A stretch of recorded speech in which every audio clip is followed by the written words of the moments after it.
Start कर रहे हैं।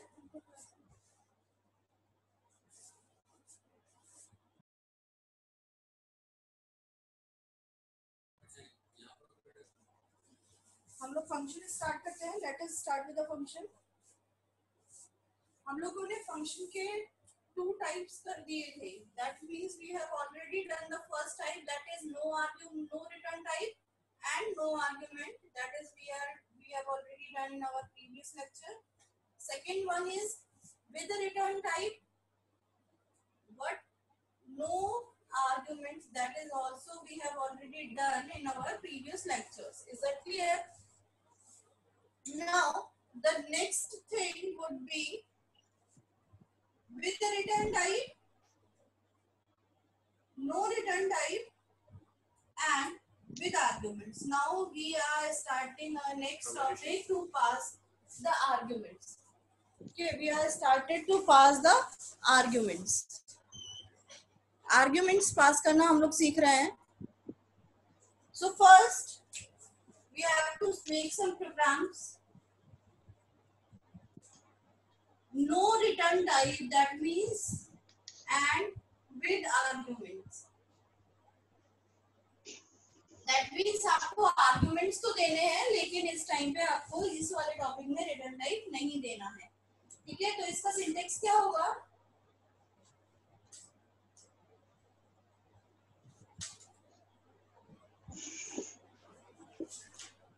Let's see. void function name, return type नहीं देना है. दैट मीन हमारा रिटर्न टाइप क्या रहेगा? void रहेगा.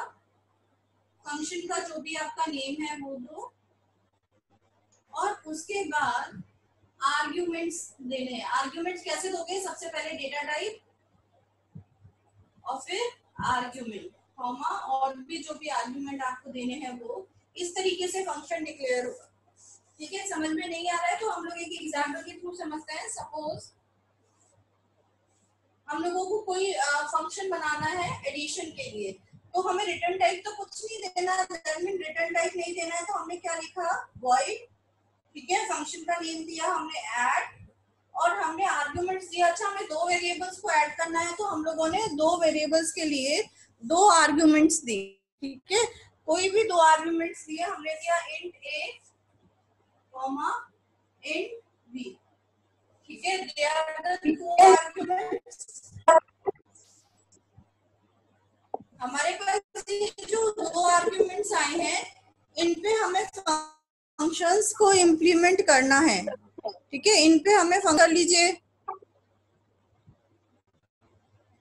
ठीक है, फंक्शंस पे इम्प्लीमेंट करने के लिए c equals to a plus b दोनों को हम ऐड कर लेंगे, और ऐड करके फाइनली रिजल्ट को क्या कर लेंगे? प्रिंट कर लेंगे. Addition equals to percent d comma c. Addition को हमने प्रिंट कर लिया. देखो बेसिकली हमने किया क्या, समझो इस चीज को. हमें कोई रिटर्न टाइप नहीं देना था. ठीक है, तो हमने रिटर्न टाइप नहीं देते उस केस में हम क्या लगाते हैं? void लगाते हैं. अब रिटर्न टाइप नहीं देना, इसका मतलब अगर हम कुछ वैल्यू को रिटर्न नहीं कर रहे हैं तो ये कोई वैल्यू हमारी रिटर्न नहीं करेगा. रिटर्न नहीं करेगा तो उस टाइम पे हम क्या कराते हैं? प्रिंट कराते हैं. देखो, जब कोई रिटर्न टाइप नहीं होता है तो उस टाइम पे हमें क्या कराना होता है? वैल्यू को, रिजल्ट को प्रिंट कराना होता है. लेकिन जब रिटर्न टाइप होता है तो हमें उस वैल्यू को प्रिंट ना करा के क्या कराना होता है? रिटर्न कराना होता है. समझते हो इस चीज को? ठीक है, अगर ये चीज समझ में आती है तो सेम चीज को इम्प्लीमेंट किया है. रिटर्न टाइप नहीं दिया, आर्ग्यूमेंट्स देने थे तो मैंने यहाँ पे आर्ग्यूमेंट्स दे दिए. आर्ग्यूमेंट्स का कैसे देते हैं? हमें जिन भी वेरिएबल पे ऑपरेशन परफॉर्म करना है उनको हम एज ए आर्ग्यूमेंट दे देते हैं. इन आर्ग्यूमेंट्स पे हमें एडिशन परफॉर्म करना था, हमने एडिशन परफॉर्म कर लिया, और एडिशन का रिजल्ट हमने सी में स्टोर कर लिया. लेकिन सी को इस बार हमें रिटर्न नहीं करना है. ठीक है, विदाउट रिटर्न टाइप पढ़ रहे हैं हम लोग, तो विदाउट रिटर्न टाइप पढ़ रहे हैं तो हमें यहाँ पे इसको रिटर्न नहीं करना है, सिर्फ प्रिंट कराना है. तो हमने इस वैल्यू को यहाँ पे प्रिंट कराना. Is that clear? ठीक है, अब इसका एग्जांपल हम लोग करते हैं. अगर हम इसकी जगह नो रिटर्न टाइप की जगह विद रिटर्न टाइप करते, सपोज हम विद रिटर्न टाइप करते, ठीक है ना, तो विद रिटर्न टाइप में क्या होता? ये वैल्यू प्रिंट ना होके क्या हो जाती? रिटर्न हो जाती. बस इतना सा डिफरेंस आता कि वैल्यू ये प्रिंट ना होके रिटर्न हो जाती है, और रिटर्न टाइप यहाँ पे हमारा कुछ भी लग जाता. समझ में आ रहा है? विदाउट रिटर्न टाइप में कुछ भी नहीं लगाना है आपको, वैल्यू को सिंपल प्रिंट करना है और उसके केस में आपको वैल्यू को रिटर्न कराना है। ठीक है, अब इसका एग्जाम्पल, एक प्रॉपर एग्जाम्पल हम लोग देखते हैं। ये तो एक बेसिक थ्योरी थी।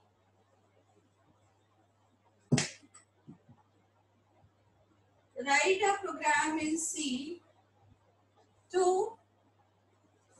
find square of any number। आपको स्क्वायर निकालना है किसी भी नंबर का। ठीक है, अब हमें फंक्शंस को इम्प्लीमेंट करना है। ठीक है ना, हमें फंक्शंस को ही इम्प्लीमेंट करना है। अब फंक्शंस को इम्प्लीमेंट करना है स्क्वायर निकालने के। बहुत तसल्ली से सोचना, कीप इन माइंड कि आपको कैसे करना है, स्क्वायर का फंक्शन बनाना है। ठीक है, तो स्क्वायर का फंक्शन बनाने के लिए सबसे पहले आपने यहाँ पे वॉइड मेन फंक्शन को क्रिएट किया। इस मेन फंक्शन को क्रिएट करने के बाद आपने इसको यहाँ पे ओवर कर दिया। ठीक है, इतनी चीज क्लियर है, दिक्कत ही नहीं। इसके बाद मुझे स्क्वायर का फंक्शन बनाना है ना, लेकिन हमें क्या लेना है, रिटर्न टाइप तो लेना है, रिटर्न टाइप नहीं लेना है और आर्ग्यूमेंट्स लेने। ठीक है, ये वाला टाइप पढ़ रहे हैं हम लोग, no return type and with argument वाला।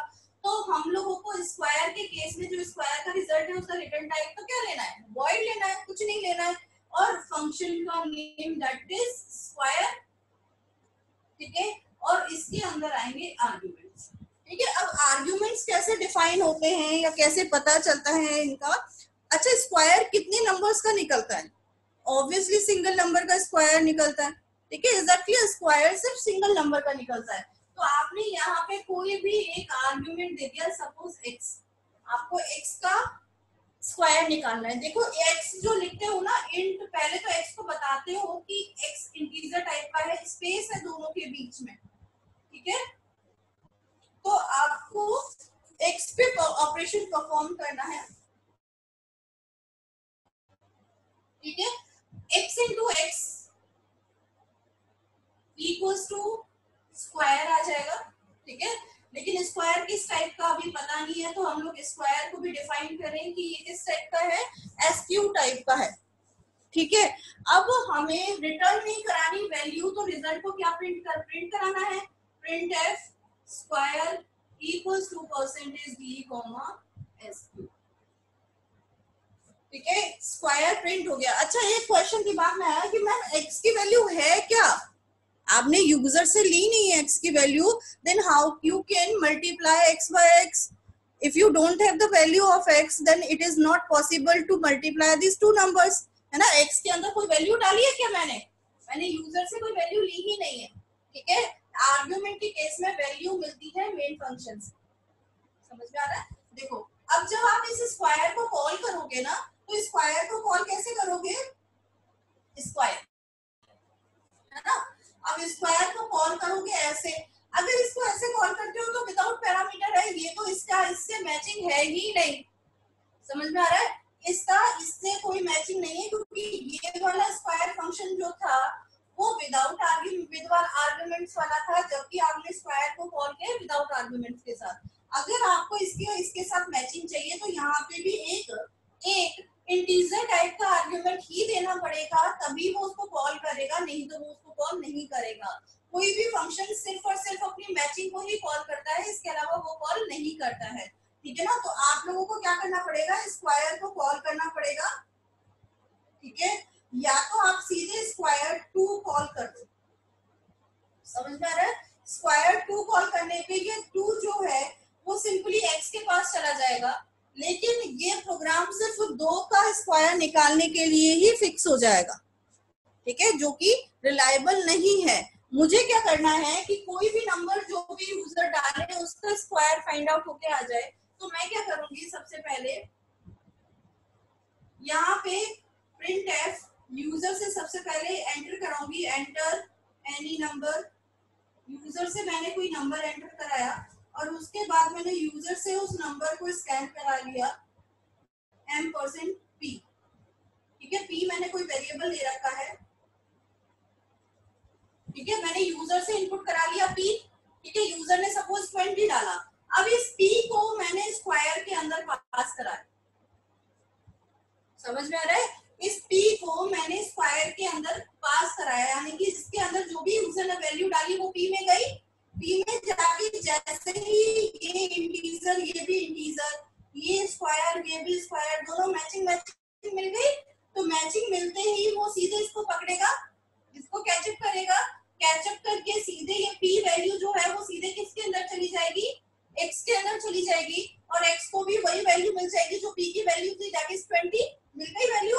अब 20 into 20 होगा और स्क्वायर के अंदर चला जाएगा और स्क्वायर की वैल्यू प्रिंट हो जाएगी, और प्रिंट होने के बाद इस फंक्शन को प्रिंट हुई वैल्यू मिल जाएगी और प्रोग्राम यहाँ पे ओवर हो जाएगा।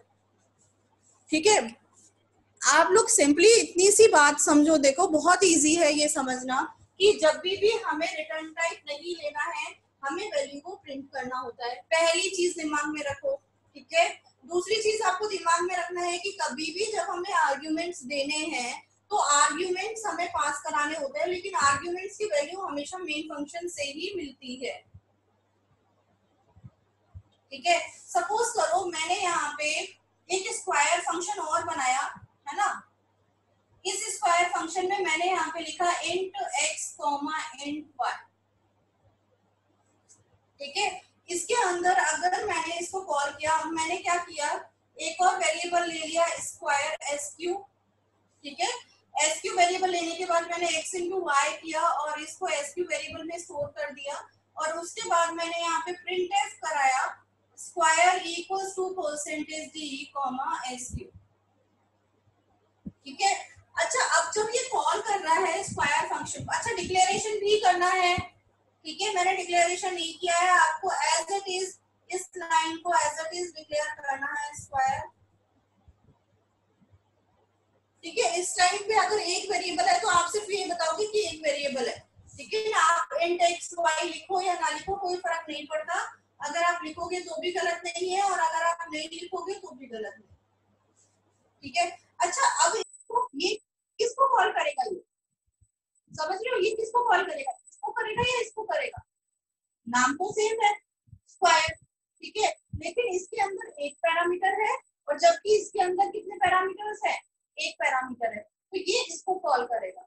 लेकिन अगर आपने यहाँ से दो नंबर्स को इनपुट कराया है ना, दो नंबर्स को इनपुट कराया तो आपने दो बार परसेंट लिखा,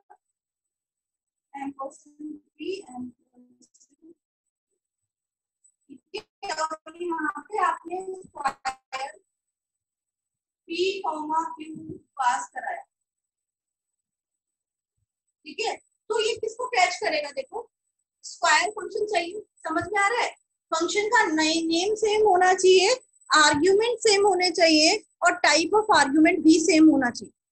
मेरी बात को समझो, फर्स्ट कोई भी फंक्शन उस फंक्शन को कैच करता है, सबसे पहली चीज जो आपको रिमाइंड करनी है कि फंक्शन का नेम सेम होना चाहिए।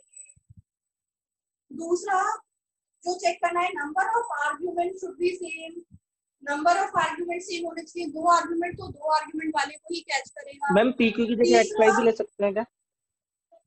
हाँ ले सकते हो, तो फिर सेम हो जाएगा, फिर पास हो जाएगी कोई मेरी। दिक्कत नहीं है। हाँ वैल्यू पास। ठीक है, टाइप ऑफ आर्ग्यूमेंट सेम होना चाहिए, टाइप ऑफ आर्ग्यूमेंट भी सेम होना चाहिए और आर्ग्यूमेंट का सीक्वेंस भी सेम होना चाहिए, सीक्वेंस भी सेम होना चाहिए। मैं रिपीट कर रही हूँ, फंक्शन का नाम सेम होना चाहिए, नंबर ऑफ आर्ग्यूमेंट सेम होने चाहिए, आर्ग्यूमेंट का टाइप सेम होना चाहिए और उनका सीक्वेंस भी सेम होना चाहिए। अब चारों चीजें हम करके देखते हैं। देखो, अच्छा नाम तो सेम था लेकिन नंबर ऑफ आर्ग्यूमेंट सेम नहीं थे, तो इसने इसको कैच नहीं किया। ठीक है, ये कैच करेगा जिसमें दो आर्ग्यूमेंट्स है, हमें ये वाला मिला दो आर्ग्यूमेंट्स वाला। ठीक है, और दो आर्ग्यूमेंट्स भी किस टाइप के होने चाहिए, इंटीजर ही होने चाहिए। दोनों इंटीजर थे तो ये सीधा p के अंदर जो भी वैल्यू थी, सपोज p के अंदर थी हमारे पास 5 और q के अंदर थी 6, तो p और q की जो भी वैल्यू थी वो p की वैल्यू x में जाएगी, q की वैल्यू y में जाएगी, दोनों मल्टीप्लाई होगा और sq से वो प्रिंट हो जाएगा। समझ में आया। लेकिन अगर ऐसा होता, मैं स्क्वायर, मैंने यहाँ पे फंक्शन बनाया होता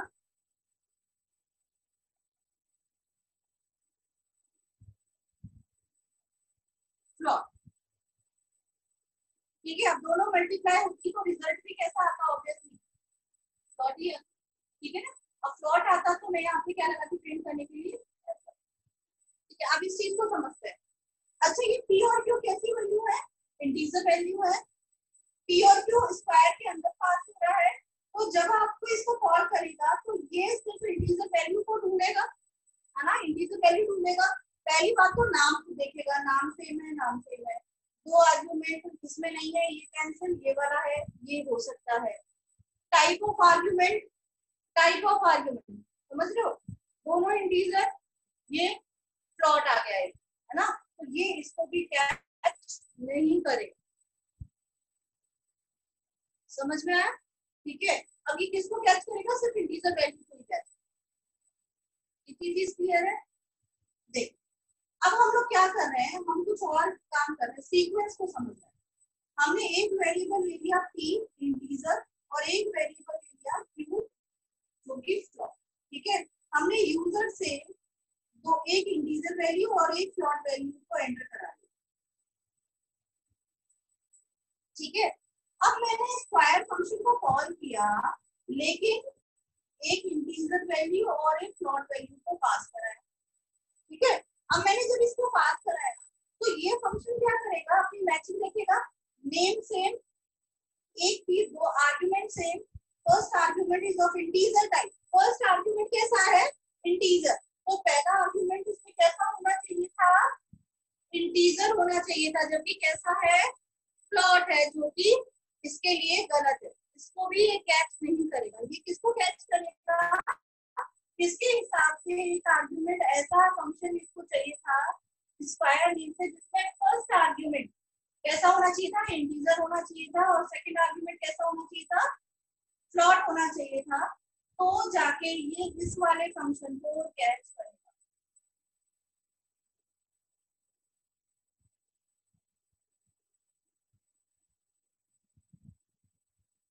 ठीक है। तो ये अब कौन से तीनों में से कौन से फंक्शन को कैच करेगा, जिसमें फर्स्ट आर्गुमेंट कैसा हो, इंटीजर हो, और सेकंड आर्गुमेंट कैसा हो, फ्लॉट हो, ठीक है।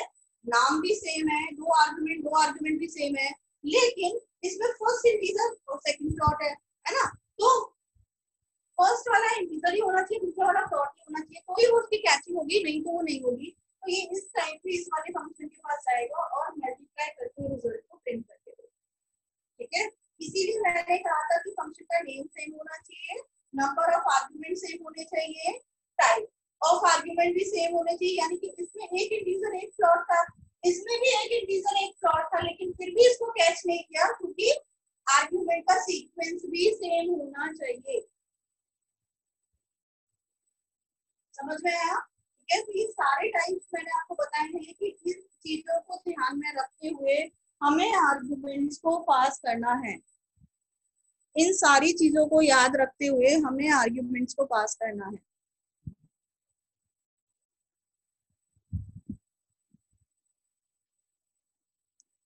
समझ में आया है या नहीं,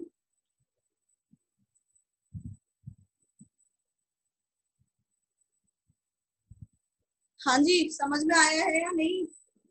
हम लोग बहुत सारे एग्जाम्पल्स करेंगे, देखो इसके बहुत बहुत सारे एग्जाम्पल्स करेंगे, आज हम खूब भर के फंक्शन के एग्जाम्पल करेंगे, कोई दिक्कत नहीं है।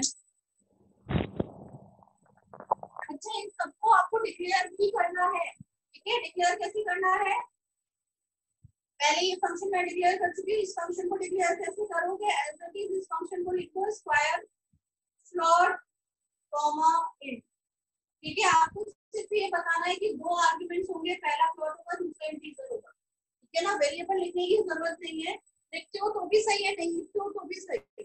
इस वाले का डिक्लेरेशन कैसे होगा, वॉइड स्क्वायर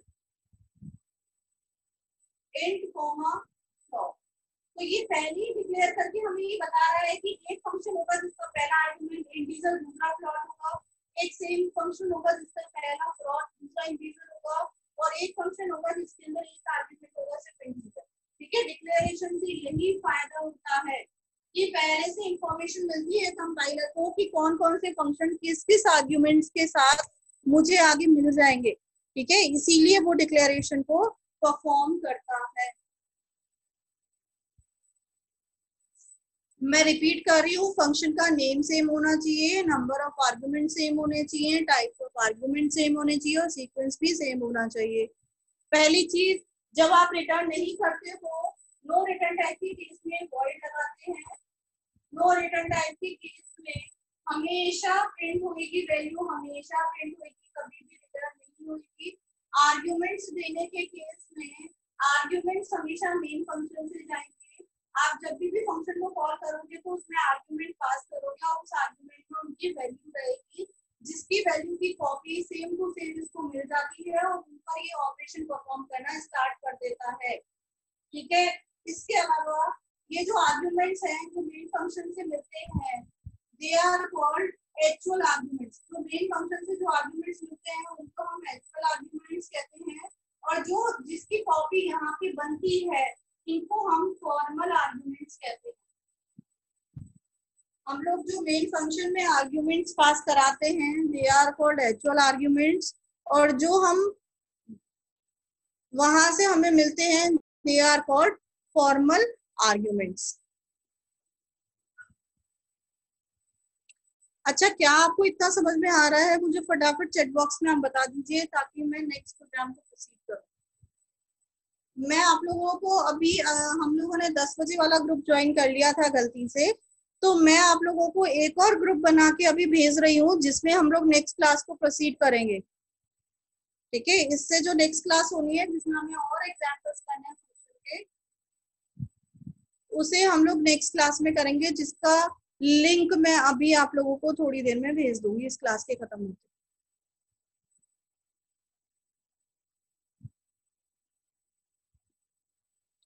हाँ जी, समझ में आया या नहीं? एक बार मुझे रिप्लाई कर दो। मैम जैसे अपन जिस फंक्शन को कॉल कर रहे हैं उसको डिक्लेयर नहीं करें तो वो एरर दिखाएगा, डिक्लेरेशन एरर। अगर आप उसको वेरिएबल को यूज करें पर वेरिएबल को डिक्लेयर नहीं करें तो वो एरर दिखाएगा। ओके सी मैम। में फंक्शन ओवरलोडिंग होती है सुनीत घर, फंक्शन ओवरलोडिंग होती है सी में भी।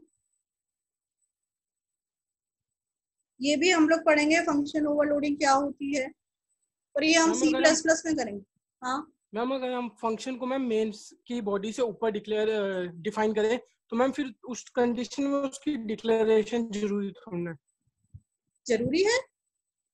हम लोगों को बेसिकली देखो लॉजिक ये